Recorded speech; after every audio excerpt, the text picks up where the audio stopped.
Students, आज के इस वीडियो में हम बात करेंगे उत्तराखंड बोर्ड के टॉप 10 यानी कि टॉप मोस्ट क्वेश्चंस की जो आपके एग्जाम में आ सकते हैं या पिछले कुछ वर्षों में लगातार आए हैं। ठीक है ना। ऐसे क्वेश्चन जिसको पढ़ने से आपकी प्रिपरेशन पक्की हो सकती है। पूरी वीडियो को देखिएगा लास्ट तक और आपको कौन कौन से टॉप 10 क्वेश्चन से उसके क्वेश्चन पता चलेंगे, साथ ही साथ उसका आंसर की एक्सप्लेनेशन भी पता चलेगा। मैं हूं नकुल सर, आप देखिए द इकोनॉमिक्स गुरु। चलिए हम बात करें एक एक करके। सबसे पहला क्वेश्चन, तो आज की वीडियो का टॉप 10 क्वेश्चन में नंबर 1 क्वेश्चन मैंने रखा है, वो है उदासीनता वक्र विश्लेषण की सहायता से उपभोक्ता के संतुलन की व्याख्या कीजिए। ये एक ऐसा क्वेश्चन है जो आपके एग्जाम में या तो 4 मार्क्स में या तो 6 मार्क्स में आता है और पिछले कुछ वर्ष में ये जो है ये क्वेश्चन हर वर्ष पूछा गया है, हर साल आया हुआ है। इसके लिए आपके लिए ये क्वेश्चन बहुत ज़्यादा इम्पोर्टेंट हो जाता है कि इसको समझिए। उदासीनता वक्र विश्लेषण की सहायता से उपभोक्ता के संतुलन की व्याख्या करने के लिए आपको सबसे पहला काम ये करना होगा, यहाँ पर उदासीनता वक्र का मतलब बताना होगा। उदासीनता वक्र विश्लेषण क्या होता है? उदासीनता वक्र विश्लेषण आखिर होता क्या है, इस चीज़ को बताने के लिए आपको बताना पड़ेगा कि एक ऐसी अनुसूची होती है या फिर ऐसी अनुसूचियों को दर्शाने वाला वक्र होता है जहां दो से वस्तुओं के संयोगों को दर्शाया जाता है और जिसको इस प्रकार से व्यवस्थित किया जाता है कि उस वक्र पर हर संयोग उपभोक्ता के लिए क्या होता है, एक समान होता है। कोई भी संयोग उपभोक्ता ज़्यादा महत्व नहीं देता है। ठीक है ना, उसे उपभोक्ता वक्र कहते हैं। अब बात किया जाता है उपभोक्ता वक्र विश्लेषण की सहायता से उपभोक्ता का संतुलन कैसे दर्शाएंगे। उपभोक्ता का संतुलन क्या होता है? एक ऐसी स्थिति जहां पर उपभोक्ता अपने कम से कम व्यय से अधिक संतुष्टि चाहता है, उस स्तर पर जो उपभोक्ता संतुलित होता है। अब यहाँ पर उपभोक्ता वक्र विश्लेषण में क्या होता है, उपभोक्ता के संतुलन की दो शर्तें होती हैं। यहाँ पर दो शर्तें होती हैं। पहले शर्त होती है कि उदासीनता वक्र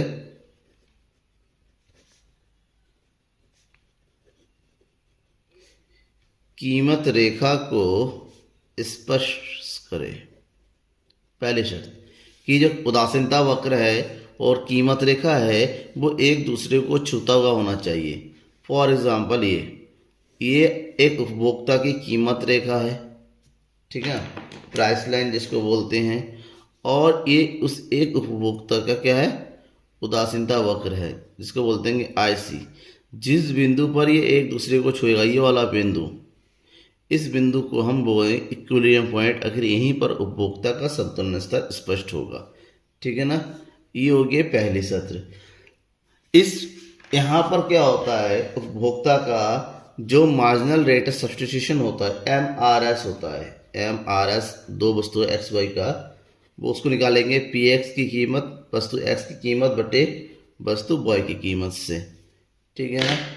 दूसरा इसमें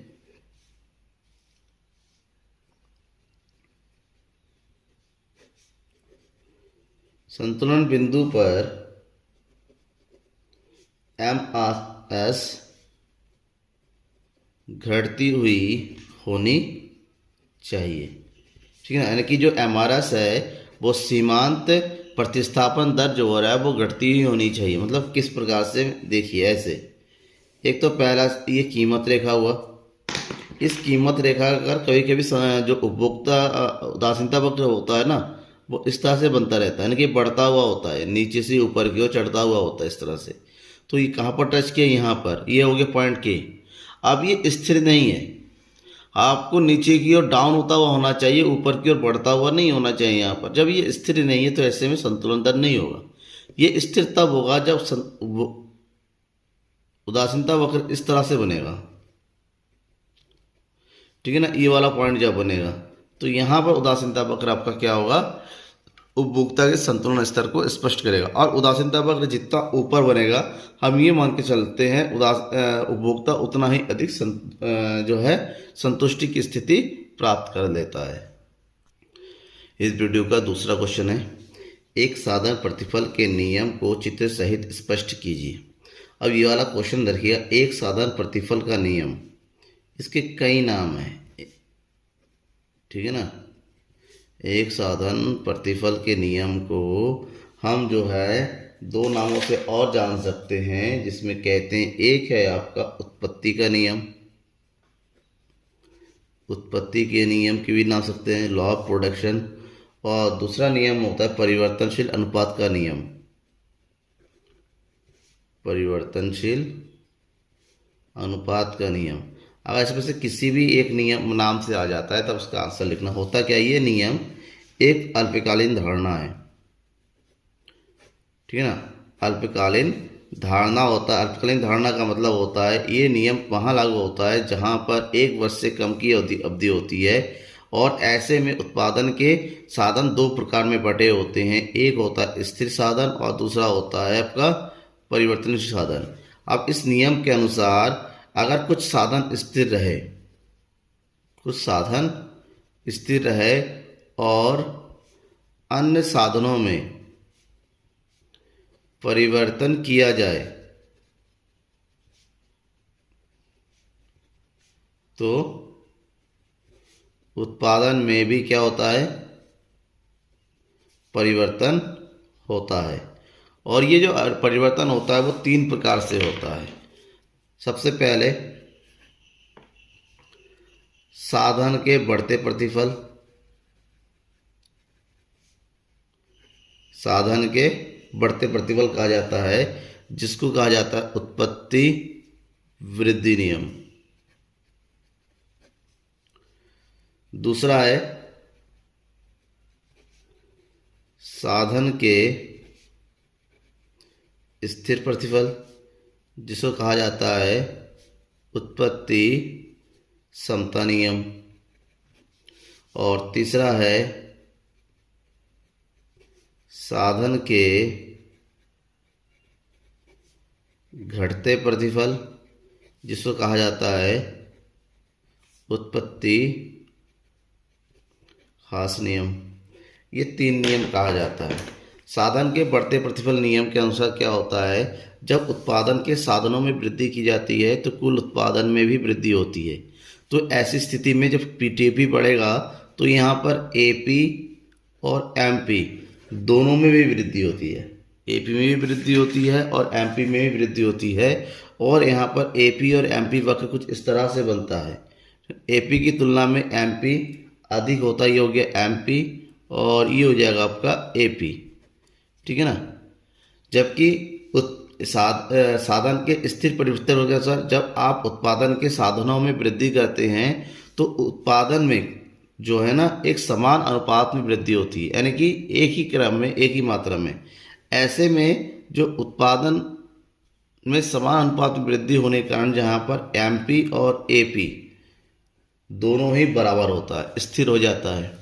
और लास्ट है साधन के घटते प्रतिफल के नियम, उत्पत्ति ह्रास नियम के अनुसार मतलब ये होता है कि उत्पत्ति के साधनों में वृद्धि करने पर जो कुल उत्पादन में वृद्धि तो होती है, लेकिन वृद्धि जो है घटते अनुपात में होती है, यानी कि धीरे धीरे घटता हुआ होता है। ऐसे में यहाँ पर जो इसका वक्र बनेगा वो नीचे की ओर झुका हुआ रहेगा, ठीक है ना, कुछ इस तरह से बनेगा एपी एमपी, और यहाँ एमपी माइनस में भी जा सकता है। ये ध्यान में रखिएगा इस नियम में। बाकी इसको और थोड़ा डिटेल से जानेंगे तो डिस्क्रिप्शन में लिख दिया हुआ है, चैप्टर में जाइए, उत्पादन और लागत वाले में, वहाँ पर इसको कंप्लीट जो है मिल जाएगा। क्वेश्चन नंबर 3, औसत लागत वक्र यू आकृति का क्यों होता है। आपने नॉर्मली देखा होगा कि औसत लागत पर जब बनाते हैं कुछ इस तरह से बनता है। अब तो आखिर बात यह है कि आखिर ये ऐसा होता है क्यों है। औसत लागत वक्र यानी जो लागत होता है वो हमेशा किस पर निर्भर करता है, उत्पादन पर निर्भर करता है। यानी कि यहाँ पर भी जो औसत लागत है वो निर्भर करता है किस पर, औसत उत्पादन पर। यानी कि AC is depend on AP, कि उत्पादन कैसे होता है। और उत्पादन प्रक्रिया में क्या होता है, अल्पकालिक उत्पादन प्रक्रिया में घटती उत्पादन फलन का जो है नियम लागू होता है। अब ऐसी स्थिति में क्या होता है, जब उत्पादन बढ़ता है, पहले तो उत्पादन बढ़ता हुआ होता है, फिर स्थिर होता है, फिर घटता हुआ होता है। ऐसे में जो हमारा AP उल्टा यू हो जाता है, वो पहले बढ़ता है फिर स्थिर होता है फिर घटता है। क्यों? क्योंकि अल्पकाल में कुछ साधन स्थिर रह जाते हैं। तो जब कुछ साधन स्थिर होते हैं तो उस साधनों को बढ़ाया नहीं जाता, कुछ ही साधन को बढ़ाया जाता है। ऐसे में पहले पहले तो प्रोडक्शन बढ़ेगा, और जब पहले प्रोडक्शन बढ़ेगा तो लागत, फिर प्रोडक्शन स्थिर हो जाता है, फिर डाउन होने जाता है। अब उत्पादन जब बढ़ता है, ठीक है ना, ध्यान में रखिए, उत्पादन जब बढ़ता हुआ होता है तब हमारा लागत घटता हुआ होगा। उत्पादन जब स्थिर होगा तब हमारा लागत भी मिनिमम पॉइंट में आ जाएगा। अब उत्पादन जब घटता हुआ होगा तब हमारा लागत भी बढ़ता हुआ होगा। इसी कारण से जो है उत्पादन लागत यू आकृति का बनता है। क्यों? क्योंकि यहाँ पर अल्पकालीन उत्पादन फलन का नियम लागू होता है और ये उत्पादन के साथ साथ ही कार्य करता है। उत्पादन में जिस प्रकार से अंतर आएगा, परिवर्तन आएगा, लागत में भी उसी प्रकार से परिवर्तन आ जाता है। क्वेश्चन नंबर 4, पूर्ति किसे कहते हैं? पूर्ति को प्रभावित करने वाले कारकों को बताइए। यहाँ पर आपको पहले बताना है पूर्ति के बारे में। पूर्ति किसे कहते हैं? यानी कि पूर्ति यानी कि सप्लाई। पूर्ति मतलब एक निश्चित समय पर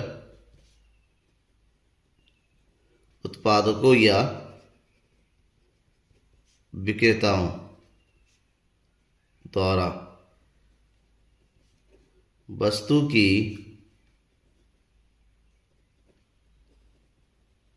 निश्चित कीमत पर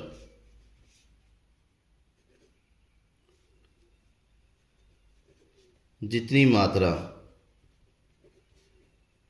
बेची जाती है उसे हम पूर्ति कहते हैं। मतलब एक टाइम पर, एक पॉइंट ऑफ टाइम पर विक्रेता उत्पादक किसी वस्तु की जितनी मात्रा बेचता है या बेचने की तैयारी करते हैं तो उसे हम पूर्ति कहेंगे। अब जो उत्पादक होते हैं, जो पूर्ति करते हैं, उस पूर्ति जो होता है कई कारकों से प्रभावित होती है।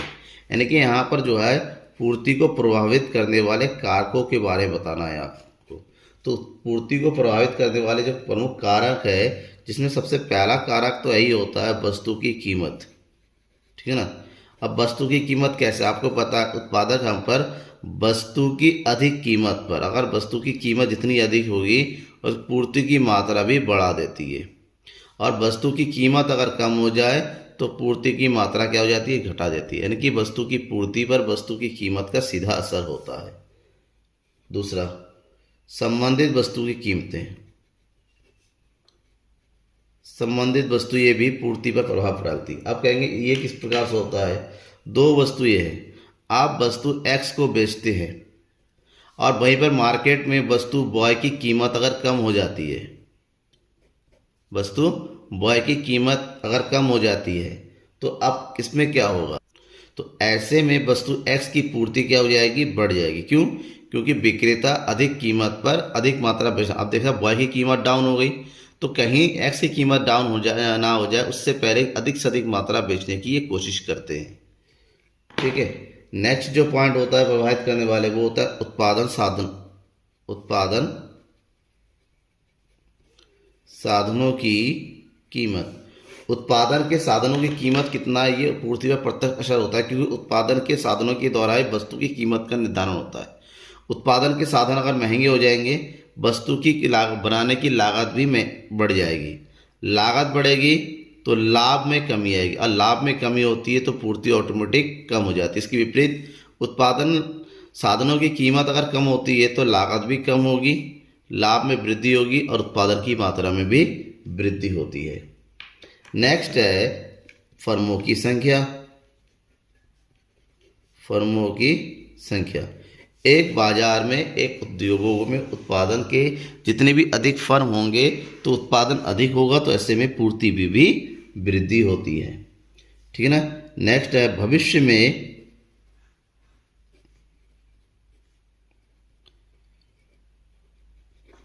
संभावित कीमत। भविष्य में वस्तु की कीमत कितनी रहेगी? भविष्य में अगर वस्तु की कीमत बढ़ने की आशंका हो, अगर पता चले कि भविष्य में वस्तु की कीमत बढ़ने वाली है, तो वर्तमान में पूर्ति क्या हो जाएगी? घट जाएगी, क्योंकि वो अधिक से अधिक कीमत बाद में बेचना चाहेंगे। वहीं पता चल जाए भविष्य में वस्तु की कीमत जो है कम होने वाली है, तो वर्तमान में पूर्ति बढ़ जाएगी। तो ये कुछ कारक है जिससे वस्तु की पूर्ति प्रभावित होती है। क्वेश्चन नंबर 5 है, पूर्ण प्रतियोगिता में संतुलन कीमत स्तर का निर्धारण कैसे होता है। और यकीन मानिए, लिख लीजिए, ये क्वेश्चन तो आपके एग्जाम में जरूर आएगा 2022 के एग्जाम में। एक ये वाला क्वेश्चन और एक क्वेश्चन वो जो मैंने पहले नंबर पे बताया, ये 2 क्वेश्चन तो जरूर आएंगे, चाहे वो 4 नंबर में आए चाहे 6 नंबर में आए। तो पूर्ण प्रतियोगिता में संतुलन कीमत स्तर का निर्धारण कैसे होता है, ये पता करना है। प्रोफेसर मार्शल ने कहा था कि पूर्ण प्रतियोगिता में वस्तु की कीमत का निर्धारण उस बिंदु पर आएगा जहां पर वस्तु की मांग और वस्तु की पूर्ति हमेशा क्या हो जाए, बराबर हो जाए। यानी कि where that is the point where the demand of the commodity and supply of the commodity are equal, that point is called equilibrium level of point। अब यहाँ पर उन्होंने ये कहा था कि किसी वस्तु के संतुलन कीमत निर्धारण के लिए 2 पक्ष काम करता है। संतुलन कीमत निर्धारण में पहला पक्ष होता है मांग पक्ष और दूसरा पक्ष होता है पूर्ति पक्ष, ठीक है ना। मांग पक्ष करता है उपभोक्ता के द्वारा और पूर्ति पक्ष होता है उत्पादक के द्वारा। उत्पादक हमेशा चाहता है कि वस्तु की क्या मिले, अधिक कीमत मिले, और उपभोक्ता चाहता है वस्तु की कम कीमत हो। ऐसे में एक ऐसे बिंदु ये भी जहाँ पर ये दोनों आपस में देने के लिए तैयार हो जाए, उस बिंदु को हम क्या कहेंगे, संतुलन कीमत कहेंगे। और इसको निर्धारित होने का तरीका होता है, अगर ग्राफिकल रूप में देखें कि ऐसा बिंदु, ये हो गया आपका ग्राफ, यहाँ पर हम दिखाएंगे वस्तु की मांग और पूर्ति की मात्रा को, यहाँ पर दिखाएंगे वस्तु की कीमत को। नॉर्मली आपको पता है कि वस्तु की कीमत अगर घटती है तो मांग बढ़ती है, यानी कि ये वक्र जो होता है नीचे की ओर गिरता हुआ होता है ऐसे। जबकि इसका उल्टा होता है, पूर्ति में अगर वस्तु की कीमत में वृद्धि होती है तो पूर्ति में भी वृद्धि होती है। तो ये होता है सीधा इस तरह से। तो दोनों जिस पॉइंट में मिलेंगे, यानी कि ये वाला पॉइंट, इसको बोलेंगे संतुलन बिंदु, संतुलन स्तर इसको बोलेंगे। और इस बिंदु पर जो भी कीमत का निर्धारण होगा, ये OP, इसी को बोलेंगे हम संतुलन कीमत स्तर, जिसको बाजार में हर एक विक्रेता को स्वीकार करना पड़ता है, ठीक है ना। और इस कीमत पर वस्तु की इतनी मात्रा ही बेची जा सकती है, ठीक है ना। ये हो गया संतुलन। इसको थोड़ा और एक्सप्लेन वे में लिखेंगे तो आपको मार्क्स पूरे मिल जाएगा। नेक्स्ट क्वेश्चन है, समष्टि अर्थशास्त्र से राष्ट्रीय आय मापन की विधियों का वर्णन करें। वैसे तो राष्ट्रीय आय मापन की कितनी विधियां हैं, 3 विधियां हैं, ठीक है। कौन कौन सी, एक है उत्पाद विधि, एक है आय विधि, और है आपका व्यय विधि। एग्जाम में अगर सबसे ज़्यादा पूछा जाता है वो आय विधि है, बट यहाँ पर मैं आपको तीनों को थोड़ा थोड़ा बता देता हूँ। और अधिक जानने के लिए आप राष्ट्रीय वाले चैप्टर में दिए गए डिस्क्रिप्शन में लिंक में जाइए, वहाँ पर वो तीनों का अलग अलग जो है एक्सप्लेनेशन मिल जाएगा, अलग अलग वीडियो बना हुआ मिल जाएगा, आप देख सकते हैं। तो उत्पाद विधि एक ऐसी विधि होती है जहाँ पर एक देश की घरेलू सीमा के अंतर्गत, एक देश की घरेलू सीमा के अंतर्गत निवासी सभी व्यक्तियों के द्वारा जितने भी अंतिम वस्तुओं एवं सेवाओं का उत्पादन किया जाता है, उनके बाजार मूल्य का योग जो होता है, योग किया जाता है। बाद में इसमें बाजार मूल्य का जो योग किया जाएगा, ये आ जाएगा आपका GDP MP, सकल घरेलू उत्पाद। अब GDP MP से बाद में राष्ट्रीय आय की गणना की जाती है, और GDP MP से राष्ट्रीय गणना करने के लिए इसमें विदेशों से शुद्ध साधन आय जोड़ दिया जाता है। इसमें से मूल्यह्रास यानी कि डेप्रिसिएशन को घटा दिया जाता है। साथ ही साथ इसमें से शुद्ध अप्रत्यक्ष कर NIT नेट इनडायरेक्ट टैक्स को भी घटा दिया जाता है। उत्पाद विधि के अंतर्गत GDP MP, जिसको बोलते हैं कुल उत्पाद मूल्य, कुल उत्पाद मूल्य निकालने के लिए 2 तरीका होता है। पहला तो होता है कि देश के अंतर्गत जितनी भी कुल बिक्री हुई है प्लस बिक्री होने के बाद जो स्टॉक रह गया है उसमें से मध्यवर्ती मूल्य को घटा दीजिए, पहला विधि हो गया। दूसरी विधि के उस उत्पादन के जितने भी क्षेत्र है, उत्पादक के विभिन्न क्षेत्र यानी कि प्राथमिक क्षेत्र, द्वितीयक क्षेत्र, तृतीयक क्षेत्र, तीनों क्षेत्र में जो उत्पादन हो रहा है और उसमें से तीनों क्षेत्र के मध्यवर्ती मूल्य को घटा देंगे, यानी कि उस उत्पादन करने के लिए जो लागत आया उसको घटा देंगे। तब जो भी मूल्य आएगा, ये मूल्य होगा आपका कुल उत्पादन मूल्य, जिसको हम GDP MP के नाम से भी जानते हैं। अब उसमें से बाकी फिर विदेशों से शुद्ध साधन आए प्लस जोड़ देते हैं, मूल्यह्रास घटा देते हैं और शुद्ध अप्रत्यक्ष कर की घटा देते हैं, तो हमारा यहाँ पर राष्ट्रीय आय की प्राप्ति हो जाती है। दूसरी तरफ आय विधि। आय विधि के अंतर्गत एक देश के लेखांकन वर्ष के अंतर्गत उस देश के सामान्य नागरिकों द्वारा जितने भी साधन आय अर्जित किया जाता है उन साधन आयों का योग किया जाता है। और यहाँ पर साधन आयों का जो योग होता है वो हमें मिलता है घरेलू आय के रूप में, यानी कि एनडीपीएफसी के रूप में। और एनडीपीएफसी से राष्ट्रीय आय निकालने के लिए हमें केवल और केवल ऐड करना पड़ता है विदेशों से शुद्ध साधन है, एनएफआईए। अब राष्ट्र साधन आय होता क्या क्या? साधन आय जैसे भूमि से मिलने वाला किराया, सारसी को मिलने वाला लाभ, मजदूरी को मिलने वाला वेतन प्लस पूंजी पे मिलने वाला ब्याज, ये चारों साधन होता है। इन चारों के अलावा जो बचे हुए आय होते हैं उनको एक आय में रखा जाता है, इसको बोलते हैं मिश्रित आय। ठीक है, इसका मतलब इन पांचों प्रकार की आयों को जोड़ने से कुल साधन आय प्राप्त होता है, जिसको बोलते हैं हम एनडीपीएफसी। एनडीपीएफसी को दूसरा नाम होता है घरेलू आय। तीसरा है व्यय विधि। व्यय विधि का मतलब एक देश में निवास करने वाले सभी व्यक्तियों के द्वारा जो अंतिम वस्तु और सेवा व व्यय किया जाता है, तो उन सभी व्ययों का योग किया जाता है यहाँ पर। और इन सभी व्ययों का योग होता है हमारा जीडीपीएमपी, क्योंकि अंतिम वस्तु का उत्पादन जीडीपीएमपी होता है, तो अंतिम वस्तु पर किया गया व्यय भी जीडीपीएमपी होता है। यहाँ पर जितने भी व्यय होते हैं उनको 5 कैटेगरी में बांटा गया है। एक होता है निजी अंतिम उपभोग व्यय, सी। दूसरा होता है सरकारी अंतिम उपभोग व्यय, यानी कि जी। चौथा होता है सकल घरेलू पूंजी निर्माण, यानी कि आई, इन्वेस्टमेंट। पांचवा होता है स्टॉक में परिवर्तन, यानी कि एस, चौथा। और पांचवा होता है शुद्ध निर्यात, यानी कि एक्स माइनस एम, निर्यात माइनस आयात। जब इन पांचों प्रकारों के व्ययों को आपस में जोड़ेंगे तो ये जो जोड़ देगा वो देगा आपको जीडीपीएमपी, कुल व्यय। और जीडीपीएमपी से राष्ट्रीय आय निकालने के लिए भाई आपको सबसे पहले विदेशी शुद्ध साधन आय जोड़ना पड़ेगा। इसमें से घटा देंगे मूल्यह्रास और घटा देंगे शुद्ध अप्रत्यक्ष कर, एनआईटी। ठीक है ना, ये हो गया आपकी राष्ट्रीय आय की मापन की विधियाँ। इस वीडियो का 7वां इंपॉर्टेंट क्वेश्चन है, उपभोग प्रवृत्ति किसे कहते हैं? सीमांत उपभोग प्रवृत्ति तथा सीमांत बचत प्रवृत्ति में संबंध स्पष्ट कीजिए। सबसे पहले हम बात करते हैं किसकी? उपभोग प्रवृत्ति की। उपभोग प्रवृत्ति क्या है? उपभोग का मतलब होता है आय का वह भाग जिसको व्यय कर दिया जाता है। इसका मतलब उपभोग प्रवृत्ति ये बताता है आय में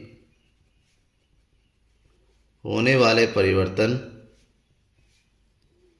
से उपभोग में होने वाले परिवर्तन का अनुपात। ये बताता है कि आय में होने वाले परिवर्तन और उपभोग में होने वाले परिवर्तन के बीच में क्या अनुपात है, क्या अनुपातिक संबंध को व्यक्त करता है। उपभोग प्रवृत्ति 2 प्रकार का होता है। एक होता है सीमांत उपभोग प्रवृत्ति, एमपीसी। एक होता है बचत उपभोग प्रवृत्ति। सीमांत उपभोग प्रवृत्ति और औसत उपभोग प्रवृत्ति। औसत उपभोग प्रवृत्ति ये बताता है कि किसी भी आय और व्यय में क्या, आय और व्यय में उपभोग में क्या संबंध होता है, यानी कि C/Y। ठीक है ना। औसत उपभोग प्रवृत्ति केवल आय और व्यय के बीच में संबंध स्पष्ट करता है, किसी किसी देश का आय कितना है और उसका व्यय कितना, उसका संबंध। जबकि सीमांत उपभोग प्रवृत्ति ये बताता है कि किसी भी देश में आय में होने वाले परिवर्तन के कारण व्यय में कितना परिवर्तन होता है, इसके संबंध को बताता है। ठीक है। दूसरा क्वेश्चन आया आपका कि एमपीसी और एमपीएस दोनों में क्या संबंध है। नॉर्मली आपको पता होगा कि एमपीसी यानी कि उपभोग और उपभोग प्लस बचत, इन दोनों का टोटल किसके बराबर होता है? आय के बराबर होता है। तो यहीं पर बताया गया है एमपीसी और एमपीएस में क्या संबंध होता है। तो आपको बताना है कि एमपीसी और एमपीएस दोनों ही जो है क्या है, आय का भाग होता है। ऐसे में एमपीएस और एमपीसी सीमांत उपभोग प्रवृत्ति और सीमांत बचत का जोड़ हमेशा किसके बराबर होगा? 1 के बराबर होगा। ठीक है ना, यानी कि दोनों के बीच में संबंध होता है 1 का। क्यों? क्योंकि उपभोग और बचत दोनों का टोटल y होता है, यानी कि y इक्वल टू होता है C प्लस S। इसी कारण से यहाँ पर एमपीएस और एमपीसी का टोटल 1 होता है। तो इससे 2 फार्मूला और बनता है। पहला, अगर आपसे सीमांत बचत प्रवृत्ति पूछा गया तो 1 में से एमपीसी को घटा दीजिए। दूसरा, अगर सीमांत उपभोग प्रवृत्ति पूछा गया तो 1 में से सीमांत बचत प्रवृत्ति को घटा दीजिए। क्वेश्चन नंबर 8, गुणक किसे कहते हैं, इसकी गणना कैसे की जाती है। ये क्वेश्चन भी ऐसा है जो हर साल आपके एग्ज़ाम में कहीं ना कहीं पूछा गया है। या तो ये आपके एग्ज़ाम में 3 नंबर में आएगा, या 4 नंबर में, या 6 नंबर, लेकिन आएगा ज़रूर। तो इसमें को पहले बताना है गुणक किसे कहते हैं, गुणक क्या होता है। ये क्वेश्चन, ये जो है कॉन्सेप्ट है प्रोफेसर J.M. कीन्स का दिया हुआ कॉन्सेप्ट है। Professor J.M. कीन्स के अनुसार किसी भी देश में जितना निवेश किया जाता है उस निवेश की तुलना में उस देश में आय की वृद्धि उससे कई गुना अधिक होती है। तो ये जितने गुना अधिक होती है उसको शो किया जाता है के से, और यही होता है निवेश गुणक, यानी कि निवेश गुणक कहते हैं इन्वेस्टमेंट मल्टीप्लायर। इन्वेस्टमेंट मल्टीप्लायर हमेशा उस देश के निवेश और आय के बीच में संबंध को बताता है, ठीक है ना। ऐसे में निवेश गुणक का जो फार्मूला होता है के इक्वल टू हो जाता है आपका delta Y upon delta I. इसका मतलब आय में होने वाले परिवर्तन से उस राष्ट्र की निवेश में होने वाले परिवर्तन की तुलना में उस राष्ट्र में आय में कितना परिवर्तन होता है ये बताता है। अगर मान लीजिए किसी भी देश की इकोनॉमी में 100 करोड़ का निवेश किया जाता है तो बाद में पता चलता है 100 करोड़ जो है उस देश की आय में 500 करोड़ की वृद्धि कर चुका है। इसका मतलब के इक्वल टू क्या हो जाएगा, डेल्टा वाई यानी कि 500, डेल्टा आई यानी कि 100। दैट मीन्स निवेश गुणक कितना है, 5। और इसकी गणना करने के लिए हम जो है इस सूत्र का प्रयोग करते हैं। या फिर दूसरा एक फार्मूला होता है जब हमारे पास एमपीसी गिवन होता है। तो जब एमपीसी गिवन होता है तो गुणक निकालने का दूसरा फार्मूला यूज़ कर सकते हैं हम 1/1 माइनस एमपीसी। और यहाँ पर एमपीसी जितना अधिक होता है के भी उतना अधिक होता है। मान लीजिए एमपीसी दिया हुआ है 0.75, ठीक है। ऐसे में निवेश गुणक हो जाएगा, निवेश गुणक बराबर 1/1 माइनस 0.75। तो एक में से एमपीसी का माइनस होना ये जो है क्या हो जाता है बचत प्रवृत्ति हो जाता है, सीमांत बचत प्रवृत्ति, यानी कि के इक्वल टू हो जाएगा 1/0.25। पौन हटाया 2 बढ़ाया तो के इक्वल टू होगा 25×100 यानी कि 4 हो जाएगा। 9th क्वेश्चन है, स्वतंत्र बाजार में विदेशी विनिमय दर का निर्धारण कैसे होता है। सबसे पहले तो आपको पता होना चाहिए कि विदेशी विनिमय दर होता क्या है। विदेशी विनिमय दर वह दर होता है जिस देश पर एक देश की राष्ट्रीय मुद्रा का विश्व के किसी और देश की राष्ट्रीय मुद्रा के साथ विनिमय किया जाता है। यानी कि यहाँ पर राष्ट्रों के बीच के राष्ट्रीय मुद्राओं का एक्सचेंज होता है। जिस रेट पर यह एक्सचेंज होता है उसे विदेशी विनिमय दर कहते हैं। और स्वतंत्र बाजार में विदेशी विनिमय का निर्धारण डिपेंड करता है विदेशी जो विनिमय होते हैं इनकी विदेशी मुद्रा की मांग और विदेशी मुद्रा की पूर्ति के आधार पर निर्भर होता है। विदेशी मुद्रा की मांग वो करता है जो आयातक देश होते हैं, जो आयात करने वाले होते हैं, इंपोर्टर जो होते हैं, और पूर्ति वो करता है जो निर्यात करता है। यानी कि आयात और निर्यात के आधार पर ही किसी वस्तु की किसी भी देश की विनिमय दर का निर्धारण होता है। और विदेशी मुद्रा की मांग और पूर्ति जब निर्धारित होता है, यानी कि जहाँ पर ये दोनों डिमांड और सप्लाई आपस में बराबर हो जाते हैं उसी बिंदु पर जो है विदेशी विनिमय दर निर्धारित। ये ठीक उसी प्रकार से काम करता है जिस प्रकार से वस्तुओं की कीमत निर्धारण का काम करता था। यहाँ पर जो है अगर हम देखें ये एक स्वतंत्र बाजार है। इस बाजार में विदेशी विनिमय मांग इस प्रकार से व्यक्त किया जाता है और विदेशी विनिमय की पूर्ति इस तरह से नीचे से ऊपर की ओर बढ़ता हुआ व्यक्त किया जाता है। तो जिस बिंदु पर ये आपस में बराबर होगा, नहीं इस बिंदु पर, इसको बोलते हैं विदेशी विनिमय का संतुलन स्तर।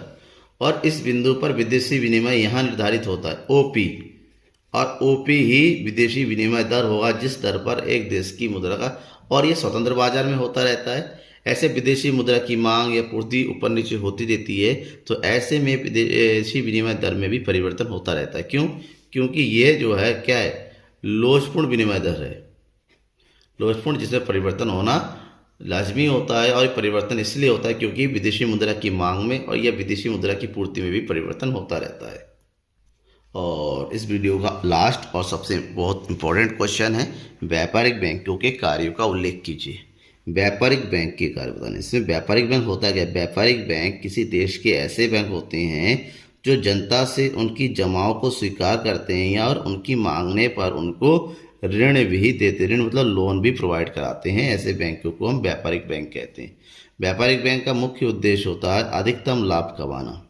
अब बात करते हैं व्यापारिक बैंक के प्रमुख कार्य को। व्यापारिक बैंक के कार्य को हम जो है तीन कैटेगरी में बांटते हैं। व्यापारिक बैंकों के मुख्य कार्य, व्यापारिक बैंकों के गौण कार्य यानी कि द्वितीयक कार्य, और व्यापारिक बैंकों के सामाजिक कार्य। एग्जाम में अगर 3 नंबर में पूछा गया है तो मुख्य कार्यों को बता दीजिए और गौण कार्य को बता दीजिए। 4 नंबर में पूछा गया है तो इन कार्यों को बताने के साथ साथ कार्यों को एक्सप्लेन भी कीजिए। और 6 नंबर में बताया गया है तो तीनों कार्यों को लिखिए और उसको थोड़ा थोड़ा एक्सप्लेन कीजिए। तो व्यापारिक बैंक के मुख्य कार्य कौन कौन से हैं? व्यापारिक बैंकों के 3 मुख्य कार्य। नंबर 1, जनता से जमाएं स्वीकार करना, ठीक है ना, जनता से उनकी जमाओं को स्वीकार करना। और व्यापारिक बैंकों को द्वारा जनता से जमा स्वीकार की जाती हैं वो 4 प्रकार के खातों में जो स्वीकार की जाती है। एक होती है बचत खाते में, दूसरा होता है चालू खाते में, तीसरा होता है सावधि जमा खाता जिसको आप लोग क्या कहते हैं फिक्स डिपॉजिट भी कहते हैं, और चौथा होता है आवर्ती जमा खाता रिकरिंग डिपॉजिट अकाउंट। 4 प्रकार की खाते खोले जा सकते हैं व्यापारिक बैंकों में जहां पर आप अपने पैसे व्यापारिक बैंकों में जमा करते हैं। दूसरा जो कार्य होता है व्यापारिक बैंकों का जो मुख्य में वो होता है आपका ऋण उपलब्ध कराना, ऋण देना। व्यापारिक बैंक अपने ग्राहकों की आवश्यकता के अनुसार उनके मांगने पर उन्हें अलग अलग प्रकार के लोन प्रोवाइड करते हैं। कई प्रकार के लोन होते हैं, बिजनेस लोन होता है, मुद्रा लोन होता है, क्रॉप लोन होता है, जैसे जो डिमांड करता है उसी आधार पर दिया जाता है। और तीसरा आधुनिक कार्य होता है वो होता है साख का निर्माण। साख का निर्माण भी व्यापारिक बैंक का प्रमुख कार्य। किसी भी राष्ट्र में किस प्रकार से जो है क्रेडिट कैपेसिटी बढ़ाया जाए ये डिपेंड करता है व्यापारिक बैंकों के ऊपर किस प्रकार से वो जो है साख को बढ़ाती है बनाते हैं। साख का निर्माण किस प्रकार से होता है इसको जानने के लिए आपको इसके वीडियो को देखना पड़ेगा जो कि आप देख सकते हैं मुद्रा और बैंकिंग के चैप्टर के दिए गए लिंक में, जिसमें आपको बताया गया साख का निर्माण किस प्रकार से होता है। दूसरा कार्य गौण कार्य। गौण कार्य मुद्रा वो व्यापारिक बैंक के गौण कार्य जो होते हैं उसको 2 कैटेगरी में बांटा गया है मुद्रा के गौण कार्य। एक होता है व्यापारिक बैंकों द्वारा एजेंट कार्य और दूसरा होता है व्यापारिक बैंकों के विशेष कार्य। एजेंट कार्य का मतलब ऐसे कार्य जहां व्यापारिक बैंक अपने ग्राहकों के लिए कमीशन के रूप में करती है, कमीशन लेने के लिए करती हैं, जिसमें होता है बिलों का फीस का जुर्माने का भुगतान करना या उनका कलेक्शन करना। दूसरा होता है व्यापारिक जो है वित्तीय सलाह प्रदान करना, यानी कि सलाहकार सेवाएं देना। तीसरा होता है अपने ग्राहकों के लिए जो प्रतिभूतियां होती हैं जैसे शेयर्स होते हैं, डिवेंचर्स होते हैं, इनको खरीदना या फिर उनको बेचना। चौथा कार्य होता है धन का प्रेषण करना। धन का प्रेषण मतलब एक जगह से दूसरे स्थान पर ग्राहक के आदेश पर जो है मनी का ट्रांसफ़र कर देना। उसके बाद ट्रस्टी के रूप में कार्य करना या फिर प्रबंधक के रूप में कार्य करना भी व्यापारिक बैंकों के जहाँ पर वो कमीशन के रूप में कार्य करती है। व्यापारिक बैंकों के जो विशेष कार्य है जिसको हम सामान्य उपयोगिता वाले भी कार्य कहते हैं, जिसमें व्यापारिक बैंक लॉकर फैसिलिटी प्रोवाइड करती है, लॉकर सुविधा देना, एटीएम देना, क्रेडिट कार्ड की फैसिलिटी देना, यात्री चेक प्रोवाइड कराना, ठीक है ना, या फिर व्यापारिक सूचनाएं प्रदान करना, बैंकिंग या व्यापारिक सूचनाएं प्रदान करना अपने ग्राहकों को। ये सब जो है व्यापारिक बैंकों के कार्यों में आता है। और लास्ट कार्य क्या है? सामाजिक बैंक, सामाजिक कार्य। व्यापारिक बैंकों के अगर सामाजिक कार्यों की बात करें, कुछ ऐसे कार्य होते हैं जो समाज के हित के लिए किया जाता है। व्यापारिक बैंक में कौन कौन से कार्य किया? सबसे पहला कार्य होता है समाज के हित में, देश में समाज में पूंजी की उत्पादकता में वृद्धि करना। ये पूंजी की उत्पादकता में वृद्धि तभी सकती है जब उत्पादकों को समय पर लोन मिले, ऋण मिले, जो जिसको देने का कार्य किसका होता है? व्यापारिक बैंकों का होता है। देश में विनियोग को प्रोत्साहन देना, जो है विनियोग के प्रोत्साहन देने के लिए व्यापारिक बैंक अपने ऋणों की ब्याज दर में कटौती करती है, जिससे जो है व्यापारिक वर्ग जो होता है कम लोन की इंटरेस्ट रेट पर जो है लोन लेके अपने बिजनेस को आगे बढ़ा सकती हैं। इसके अलावा जो कार्य होता है पूंजी निर्माण को प्रोत्साहन करना, ठीक है ना, रोजगार में वृद्धि करना, ये व्यापारिक बैंक की अच्छे सामाजिक कार्यों में आते हैं। तो ये 10 क्वेश्चन आपके एग्ज़ाम में ऐसे हैं बताए हैं मैंने, जिसमें से अगर कम भी है तो 4 क्वेश्चन तो आपके एग्ज़ाम में ज़रूर और ज़रूर आएंगे, ये मेरे 100% गारंटी है। ध्यान में रखिएगा, क्वेश्चन को तैयार कर लीजिए। कोई डाउट रह जाता है, कोई क्वेश्चन आपके इंपॉर्टेंट है जो आपको चाहिए, क्वेश्चन चाहिए, कमेंट बॉक्स में कमेंट करके बताइए, मैं ज़रूर बताऊँगा। Thank you.